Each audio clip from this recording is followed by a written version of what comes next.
What's up mga ka-idol? Ngayon nga pala inaantay ko nga pala dito si Kuya Noy sa baybay no, kasi nakita ko yung bangka niya medyo malapit na ang dumaong. At tayo ay manghingi ng isda. Ayan guys, malapit na siyang dumaong kaya naantay ko siya dito sa may isang bangka. Bali sumilong pala ako niyan kasi medyo mainit. Ayan guys, medyo malapit na siya. Fast forward. Ayan. Kita nyo guys, ayun siya, ang lapit niya na guys. At ayun, papa niya palang nakadilaw ang humawak sa bangka para hindi bumalik papuntang daon at dadalhin dito sa pabaybay. Bali ito yung mga huli niya guys, pimbingan at yellowfin. Konti lang pero solid kasi may malalaki, umabot din siya ng 8 kilo.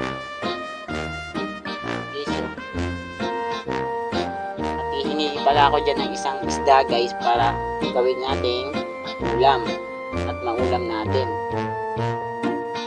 Yan guys, oh. Ito palang hiningi kong isda guys, pinili ko yellowfin. Yan guys, makikita nyo dyan yung isda hiningi ko ay yellowfin.